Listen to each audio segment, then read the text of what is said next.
Wednesday. It is a very nice Wednesday here in Pittsburgh, Pennsylvania. Very springy. I feel springy. It's Rumor Innuendo. I'm Dominic DeAngelo, and that's Robert Karpeles right over here.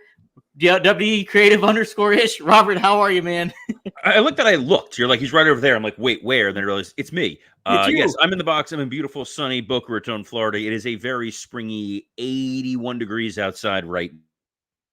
So it feels absolutely delightful. And it is delightful being here with you, Mr. Dominic DeAngelo. We got a hell of a show today. And it's nice to be here with some of the folks who are here in the chat. We got Dre Owens, who says, made it just in time. It's always a good time for you to be here. And Lou 4237 says, and good morning / afternoon. Could be evening, depending on where you are. We got folks listening to us all over the globe. But what are we talking about with these people all over the world today? There was no seamless transition there, man. That's all right. Yes, we're going to be obviously previewing AEW Dynamite tonight. They got a pretty interesting card going on. We're going to talk about Drew McIntyre and his ongoing contract talks. Undertaker talks GUNTHER, so we're going to talk about that. CM Punk has an arm brace off. And also, we're going to talk a little bit of Bray Wyatt, a little discussion there. But yes, Robert, let's start off with the AEW Dynamite preview. It is handling from up in Toronto, Canada. And the main event will be Christian Cage versus Adam Copeland. I believe this is their third rendezvous, and it is an I Quit match. We also have Eddie Kingston versus Okada for the Continental Championship. Tony Storm and Maria May versus Deonna Purrazzo and Thunder Rosa. Chris Jericho versus Hook. And we'll hear from Mercedes Mone as well. So, Robert, what do you think of this card? What do you expect to happen? What do you hope to happen? Well, when they're in Canada, you're going to get a white-hot audience. I think that's one of the benefits of when you go into any Canadian city. They're loyal fans, they're rabid fans, they're smart fans who understand what it is that they are seeing. And the AEW performers seem to respond best when there is that raucous audience, that crowd that is just hungry for it. You're giving them Christian Cage, Adam Copeland in an I Quit match. It's kind of one of those, you're playing so heavy into the fact that it's the hometown crowd. Obviously, Edge and Christian, I'm just calling him, it's weird calling him Copeland or Cope. Even when I work with them, call them Edge. Edge and Christian getting a chance to work in front of their home crowd. Like, this is what they want to be able to do. It's what Edge worked so hard to come back for. It's what Christian worked so hard to come back for. So for all of the criticisms we may have about the efficacy of their one-on-one matches, the fact that we've seen it a lot, it doesn't really matter. It's these guys doing what it is that they want to do, and good, bad, or indifferent, sometimes that is the hallmark of the Tony Khan booking style. You let guys do what they want to do. We saw where that did not work to their favor on Collision. We didn't get a chance to talk about that on the run sheet from Monday, but the Collision ratings were under 400,000 viewers for a Bryan Danielson Shibata match, which is a match that Danielson wanted to have. And it baffles my mind when you look at Danielson and Edge, who were main eventing WrestleMania a couple years ago, to now Danielson on a show doing sub 400,000 buys. They're not worse performers than they were in WWE. They just don't feel that same sort of star power. So I'm curious how Edge and Christian are going to be presented tonight in front of that Canadian audience.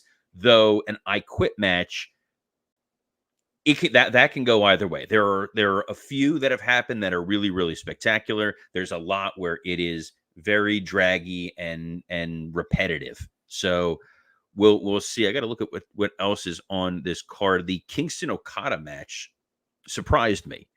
Mm-hmm. That felt like a match that we were going to see at AEW Destiny. Right. Dynasty.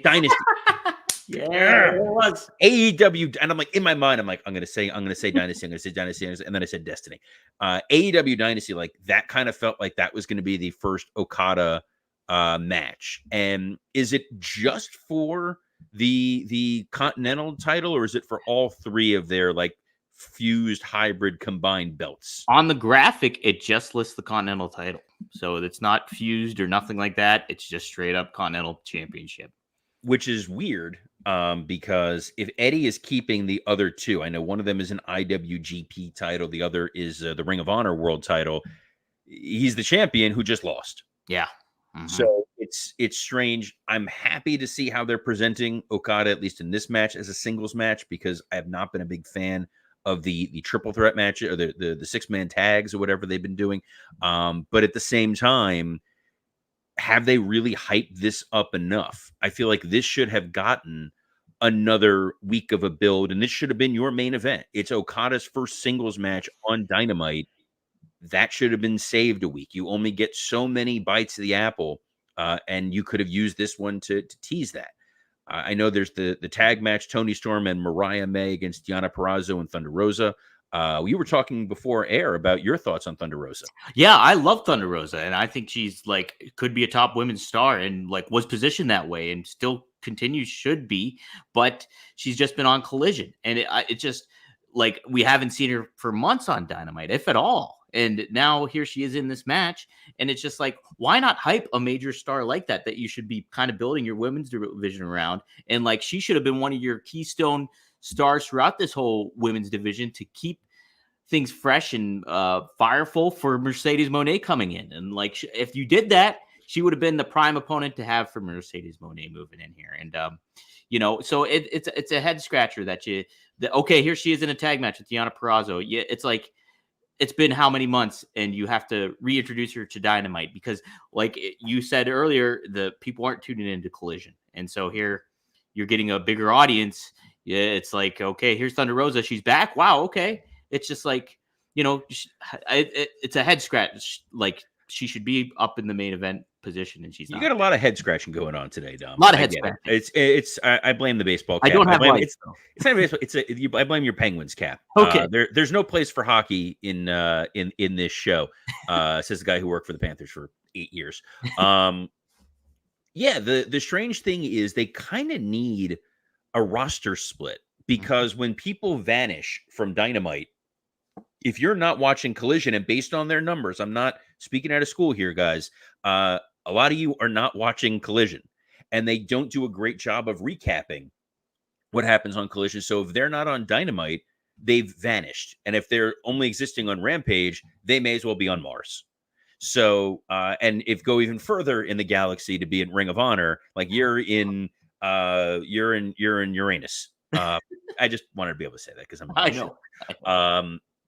It's a challenge that they have because if you don't have those clearly defined rules, then it feels like Thunder Rosa has vanished. If you are a Thunder Rosa fan, which a lot of people are from what you've seen with Collision, her participation in Busted Open, if you know, hey, she's going to be on Saturdays, that makes it destination viewing if you are a Thunder Rosa fan. And Dre Owens here in the comments says Collision actually has decent matches. I agree. Yeah. The Collisions that I've watched, when I'm like, oh yeah, Collision's on the DVR, I'm gonna put this on, or I'm covering it for Wrestle Roast or whatever, they always deliver a really solid match. There was a lot of great FTR matches that happened there, House of Black matches that have taken place on Collision. If you make it important appointment viewing, people will tune in. And I say this as someone who, when I was working on SmackDown, we were very much the B show, but at least our top stories existed on the like on Raw. They would show recaps, the SmackDown rebound or whatever it may be. Collision, they go away, and then when they do pop up on Dynamite, the audience is going, "Oh yeah, there's Thunder Rosa," rather than really excited about this match. A match I'm really excited for, though, Dom. Chris Jericho and Hook. I know you've been talking about it. I had to settle you down before we started recording here because it was on your mind and a little too much. But it's doesn't appear it's for the FTW Championship, which I think in turn is a pretty good move considering there's an I Quit match later on. So there's not going to be like some wild stuff, but maybe there will be. Who knows? How do you just have Hook ended up winning clean and move on from Jericho, or what would you have happen here, Robert? So Chris Jericho, man who has come up once or twice on this program previously. I have his book behind me. Usually it's easier to see, but we have stuff moved around because we're doing some renovations in the house. That notwithstanding, always been a Jericho-holic. I do have my Y2J shirt from '99 when I went to the Armageddon pay-per-view, first wrestling shirt I ever bought. So I've always held Jericho in high esteem. when he was doing an interview a little while ago, and he talked about his focus on in AEW is to elevate young talent, and that's all he's been concerned about, you really have to laugh, because the list of people who have been helped by Jericho versus the list of people who have been hindered by Jericho is completely disproportionate. And I'm concerned about what's going to happen with Hook, because Hook, regardless of the fact that he is Taz's son, and I like Taz, and I've known Taz for a long time, Hook is a really interesting, captivating wrestler. He's someone who, despite his size, despite his lack of indie cred, immediately feels like a presence. Like, that guy comes out and the arena is just, who is this guy? What is he doing? I want to watch him. He is unbelievably watchable. Jericho is very much not the same thing. Jericho is, it's like you're watching with like your fists clenched and your teeth squeezed together, hoping, or teeth clenched and fists squeezed together. Let's strike that, reverse it. Where you're like, I really hope he doesn't do something really catastrophic that's going to embarrass him. There was a quote on one of your favorite shows, The Arn Show. Yes. Here on ad-free shows, where they were talking about Flair, when Flair got retired by Hulk Hogan back in '94, and he was kind of treating it like a shoot, because he said, I don't want to continue to wrestle and be in the ring past the point of my prime, past where I'm doing my best work. And I get that Jericho, in his mind, still thinks that he's, 22, 23 years old, and he's Lionheart, and he's, ready to rip it up in Smoky Mountain with Lance Storm. But physically, the more that you see him stutter, the more that he's Willie Mays playing for the Mets, the more damaging it is for his career. So you're not elevating a young guy. You're using a young guy to kind of hold up Chris. And I'm hoping this match goes well. But, Chris wants to be able to turn back the time. He wants to be able to put on those performances, Dom, that he used to. And if you want to be able to turn back time, and you want to be able to put on those performances you did during the prime of your career, may we recommend our friends at Blue Chew. I love that wasn't even the segue I was planning on doing. It just naturally came up. It happened. It just naturally popped up. And that's what's going to happen when you take a Blue Chew, because this episode is sponsored by Blue Chew. Guys, let's talk about sex. Remember the days when you were always ready to go? Now you can increase your performance and get that extra confidence in bed. Visit BlueChew.com. Blue Chew is a unique online service that delivers the same active ingredients as Viagra, Cialis, and Levitra, but in chewable tablets and at a fraction of the cost. You can take them anytime, day or night, so you can plan ahead or be ready whenever an opportunity arises. So much like Tony Khan's erratic booking, you have no idea when you're going to need to be ready to go. So you want to make sure you have that Blue Chew handy, because, guys, Blue Chew wants to help you have better sex. Discover your options at BlueChew.com. Chew it and do it. And we've got a special deal for our listeners. Try Blue Chew free when you use our promo code RUMOR at checkout. Just pay $5 shipping. That's BlueChew.com, promo code RUMOR, to receive your first month free. Visit BlueChew.com for more details and important safety information. And we thank Blue Chew for sponsoring this episode of Rumor and Innuendo. And I am not going to divulge somebody's name. I'm keeping it kayfabe, but somebody did send me a DM that they used that promo code Rumor, got the Blue Chew. Thankfully, didn't get into specific details, but they were a big fan. How about that? I'm happy we were able to help our listeners out. There's a comment here from I want to address real quick. It says, let's be honest, AEW is just not as good without MJF. The asking price that Max has now, when it's time for his next contract, has definitely gone up, because you do feel that void, that vacuum. You don't feel it as much without Kenny Omega. Because I think there's a lot of guys who deliver those Kenny style matches, especially now with Ospreay, who's not specifically plugged for this show tonight, which is odd. Very strange. But MJF was a promo, a character that people were excited about. And we're excited to move on to our next topic, Dom. That's right. People were always excited for Bray Wyatt. And the topic has been surrounding WrestleMania season. Is he going to be a Hall of Fame inductee? We have yet to have any announcement regarding that. But there was an announcement of a documentary taking place for him that is going to air on Peacock, Becoming Immortal. And there's going to be interviews with Hulk Hogan, John Cena, Becky Lynch, Triple H, and obviously his brother, Bo Dallas, Taylor Rotunda. But I wanted to talk about that a little interview that Eric Rowan had on via the Countout, where he was asked about the Wyatt family potentially getting inducted too as Hall of Famers. And he said, I wouldn't even begin to think about it. Who would induct us? He was meaning. It's so soon since everything with the passings, and to even think about something like that, it's just ridiculous to me. But I'm holding a tiny microphone talking to you about this. I feel ridiculous in that sense as well. So it's not something that really crossed my mind. Robert, obviously, I think Bray Wyatt is a certified Hall of Famer. It would be pretty neat to have somebody like Brody Lee, Luke Harper in that mix of getting inducted too. And in turn, Eric Rowan and maybe even Braun Strowman at some point. But yeah, it seems like a little early maybe for the Wyatt family to get that nod. So it is a little, it's tough. I think you do need to induct Bray this year. They've kind of established this unfortunate pattern where when somebody does pass prematurely, that next year they go into the Hall of Fame. You get a chance to honor them, celebrate them. I would love to see that happen here. I would love to see the Wyatt family go in. As I've said before, Luke Harper was a friend of mine. His passing was really devastating at the time for me. So I would love for him to get that honor. Eric Rowan is someone who is not obviously part of the WWE family right now.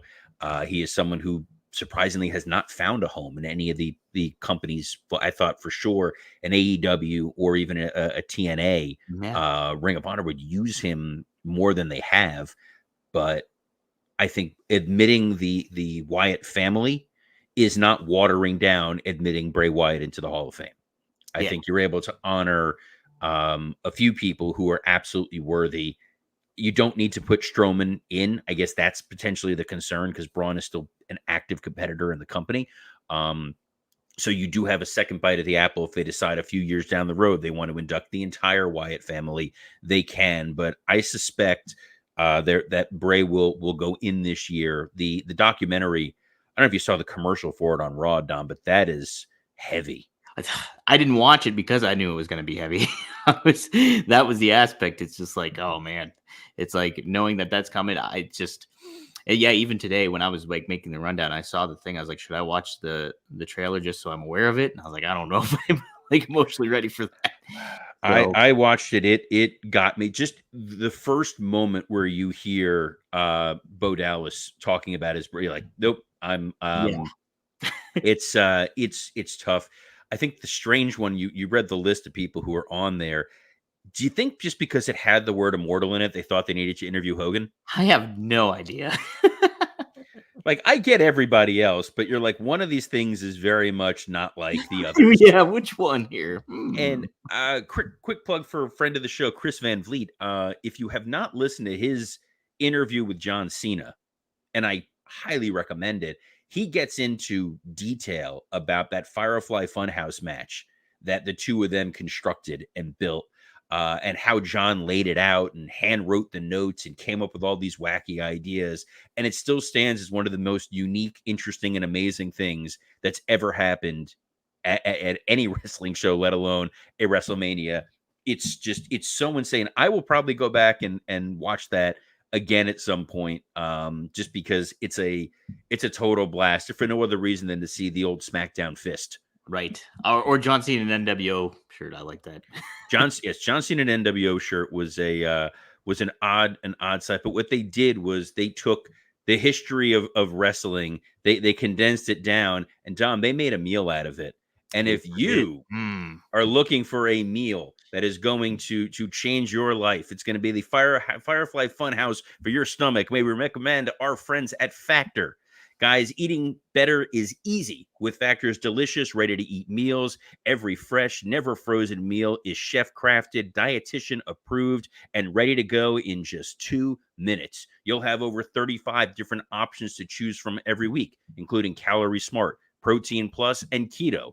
Also, there are more than 60 add-ons to help you stay fueled and feeling good all day long. What are you waiting for? Get started today and get after your goals. Dom, I am fired up. My first order of Factor is arriving this coming Tuesday, and I am going. It is the perfect time to do it because our show airs at noon Eastern. This is lunchtime.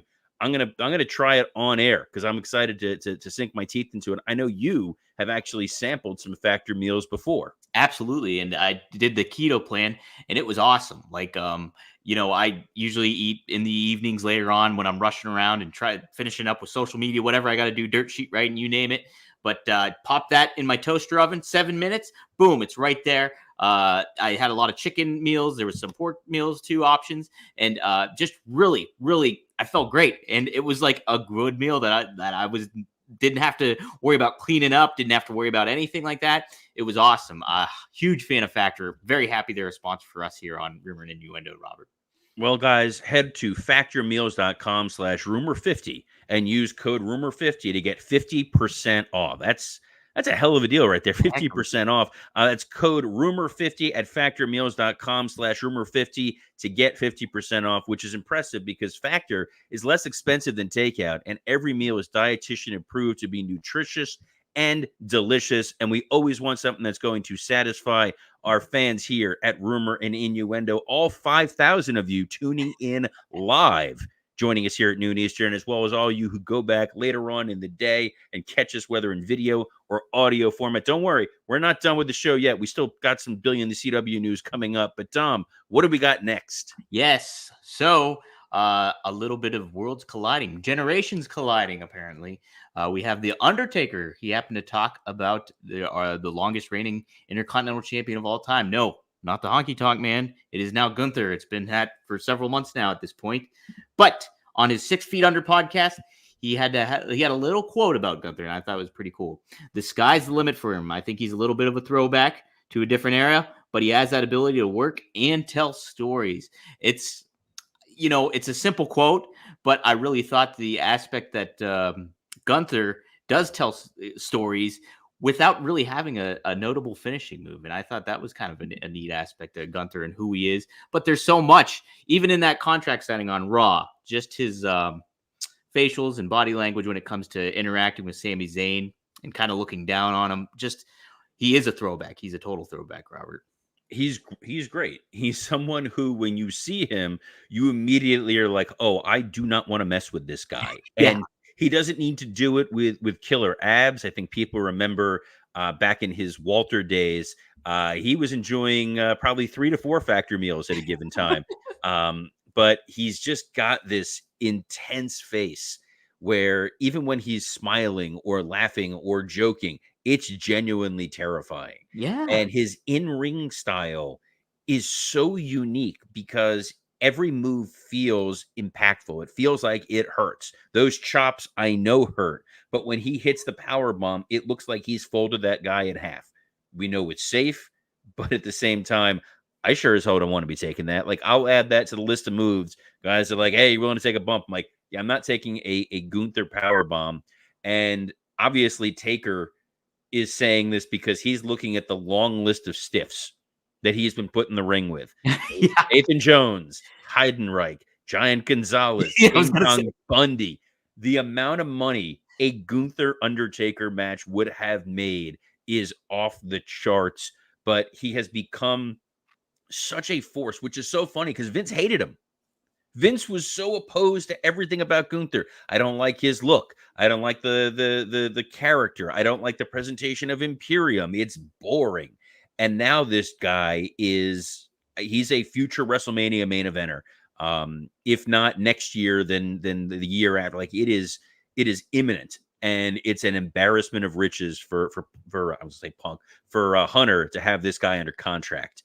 And speaking of contracts, yes, Drew McIntyre. It's been the talk of this 2024 year so far. Did he sign with WWE? Has he signed? And no, he hasn't. It's just it's ongoing, and it's been ongoing. And he was speaking on the Masked Men podcast, and he said it's very important to me having a new contract. It's been talked about for a very long time on the internet. I'm not the only one whose contract comes up every few years or whatever, but you would think it reading the internet. There's nothing I can say right now. I can say I'm having fun. I can say I intend to continue to have fun, and I'm in my prime. I'm younger than everyone thinks I am because I've been around for such a long time. I have years to go. No matter what, you'll still see Drew McIntyre wrestling. I can say, or Drew Galloway, and that would get everyone's attention. He knows how to work them sheets there, Robert. I'll tell you that much. Better than Booker T. Look, Drew is 38, which in wrestling world now is right smack dab in the middle of your prime. Yes. Like you're not even at the AJ Styles, Randy Orton, mid to late 40s where you're still able to go. Drew, you can still viably get another 5 to 7 years of him as a main eventer. My hope with all of this contract talk is, given how good he is at needling the internet, there was another guy who won a world title without a contract, and that became a story in and of itself, and that's CM Punk. Mm-hmm. So this starts to feel very intentional that this guy who was trolling CM Punk is out there talking about how he does not have a contract and he's going up for the world title. And I want to see Drew, make this a part of his presentation and use it to continue to irritate Phil Brooks.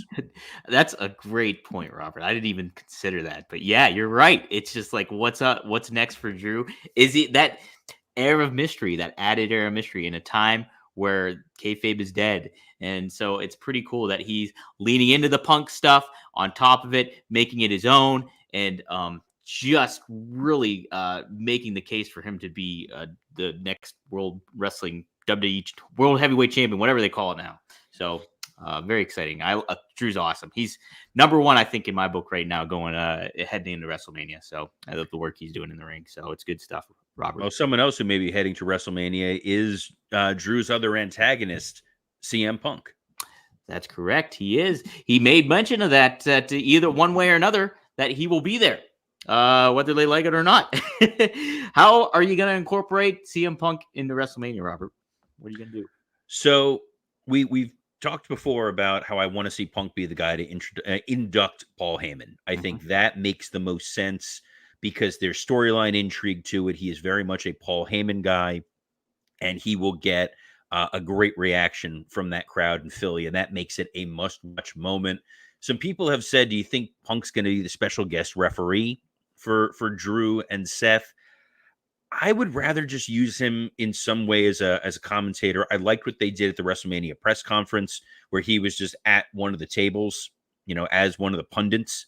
I think that could be fun. Maybe replacing Booker T. But we'll see. I like that he's rehabbing quickly. I know that there was a note you had that he considers Charlotte Flair his spirit animal. Charlotte, who's working like triple time to get back sooner rather than later. I want Punk to take the full time to heal up because I do not want him back and then immediately hurt himself again.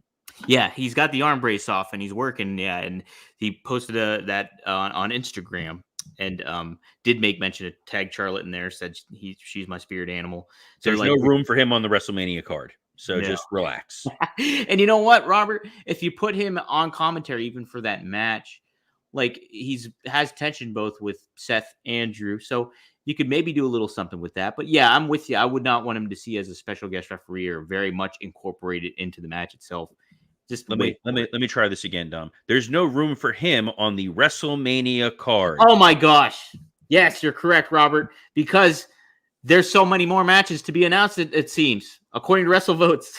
You can tell I'm looking at the rundown sheet. So smooth. Yes. Just smoother than one of those factor smoothies that you can get, which are delicious, from what I have been told. Promo code Rumor. Stop, Rumor 50. Yeah, Rumor 50. That's it.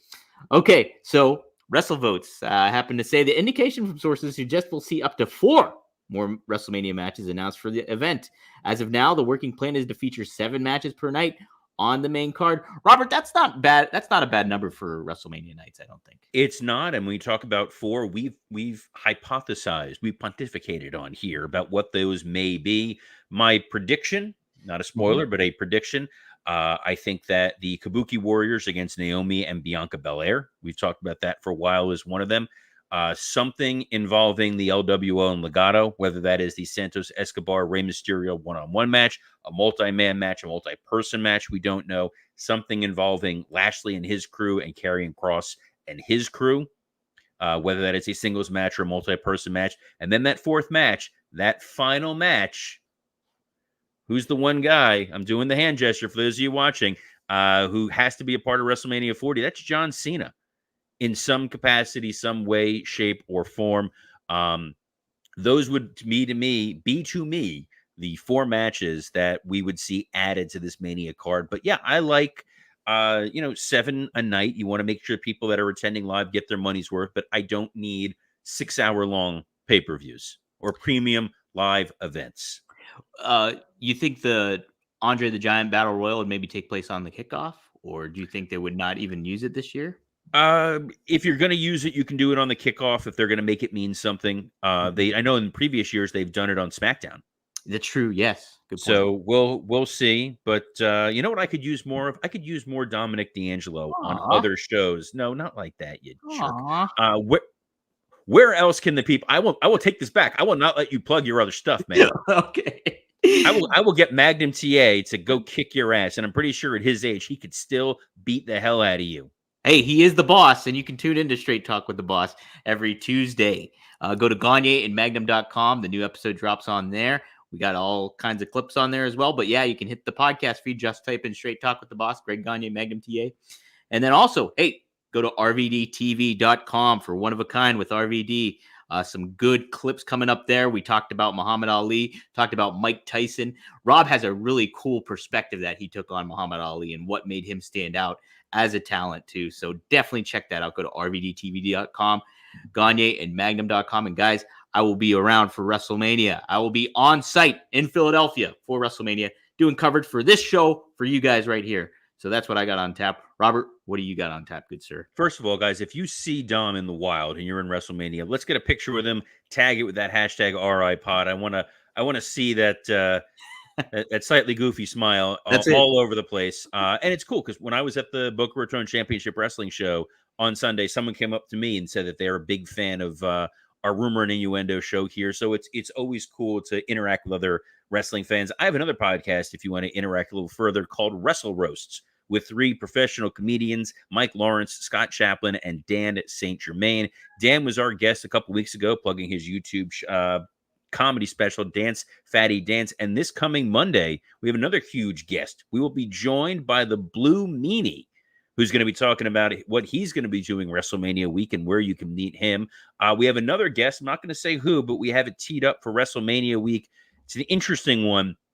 I'm really looking forward to it. It's a little tease right there for the, believe it or not, for the 7,000 people who are watching us live right now. We crossed a new milestone. We appreciate all of you for spreading the word about Rumor and Innuendo. We love to see this show continue to grow. You can follow us or catch this show streaming live every Monday through Friday at noon Eastern at the WW Creative _ish Twitter account, the Dominic DeAngelo Twitter account, the SE Scoops Twitter account, the Podcast Heat Twitter account. Podcast Heat is who makes this show possible, as well as on YouTube, on Rumor and Innuendo, and on ad-free shows when we are not bumped by that dastardly, horrible, global force nightmare himself, Jeff Jarrett. So on behalf of the continuing to giggle Dominic DeAngelo, I'm Robert Karpeles. Best of luck in your future endeavors. I'm an